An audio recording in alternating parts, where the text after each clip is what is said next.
इनकी देखने की क्षमता अद्भुत होती है। इनके पंजे कांटेदार और नुकीले होते हैं, जिससे इन्हें शिकार को पकड़े रखने में मदद मिलती है और इनके जबड़े कड़े से कड़े आवरण वाले कीड़ों के कवच को तोड़ने में सक्षम होते हैं।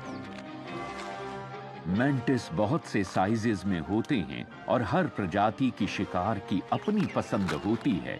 ये पसंद एक ही तरह की होने की वजह से इनमें शिकार को लेकर बहुत ज्यादा प्रतिस्पर्धा होती है, खास तौर पे अगर एक ही किस्म के दो मैंटिस एक ही शाख पर आमने सामने हो गए तो।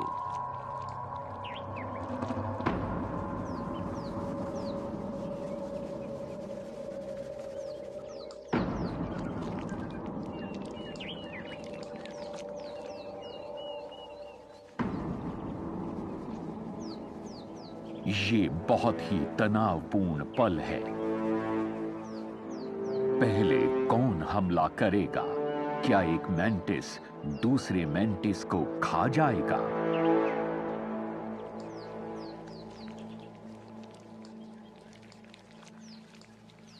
लेकिन यूरोपियन या प्रेइंग मैंटिस के बीच एक नियम चलता है।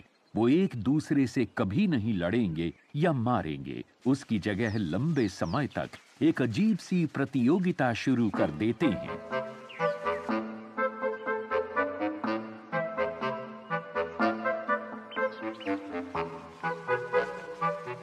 अपने आगे के खूनी पंजों के जरिए संकेतों द्वारा ये एक दूसरे से कुछ कहते हैं।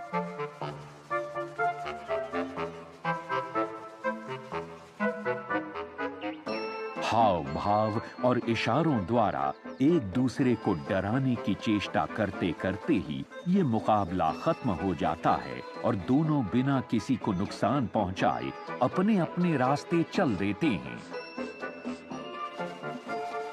युद्ध भूमि का ये सांकेतिक समझौता बहुत देर तक चलता है। ये तमाशा देखने वाले शुरू में तो बहुत ध्यान से देखते हैं, लेकिन बाद में इनकी दिलचस्पी खत्म हो जाती है।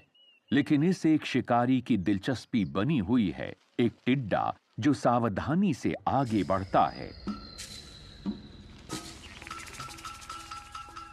इस तरह ये इशारों की लड़ाई खत्म हो जाती है और दोनों लड़ाकू शांति के साथ अलग हो जाते हैं। उनमें से एक दूसरे की जीत का ऐलान करते हुए पास की ही डाल पर चला जाता है। लेकिन इस सागापेडो प्रजाति के टिड्डे को इस लड़ाई से कोई लेना देना नहीं। ये बहुत ही भयानक शिकारी है जो जीते हुए मेंटिस पर हमले की तैयारी कर रहा है।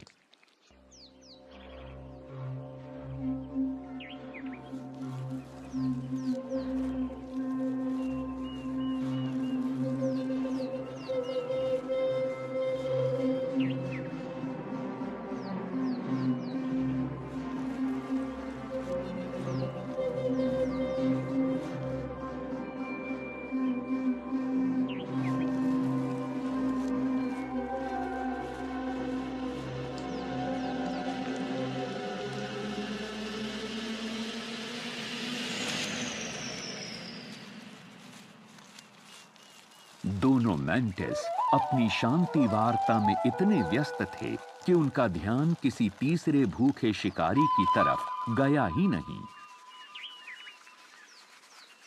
सागापेडो कोई भी मौका चूकता नहीं। एक मैंटिस को खा लेने के बाद दूसरा भी, जो इतनी तनावपूर्ण परिस्थितियों से निकला है, टिड्डे का शिकार हो जाता है। एक अजीब सी विडंबना है कि दोनों मैंटिस उस वक्त शिकार बन गए जब वो आपस में उस क्षेत्र के लिए लड़ रहे थे जहां उन्हें खाना मिलता था।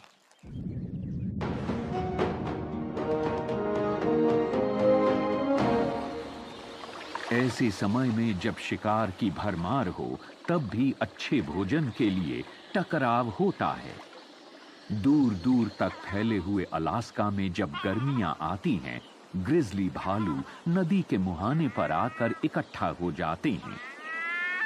साल के कुछ हफ्तों में सैमन मछलियों का हजारों की तादाद में नदी के बहाव की विपरीत दिशा में प्रवास होता है और ग्रिजली भालुओं को ये पता है, तो नदी पर अपना कब्जा जमाने के लिए वो बहुत बड़ी तादाद में यहाँ आते हैं।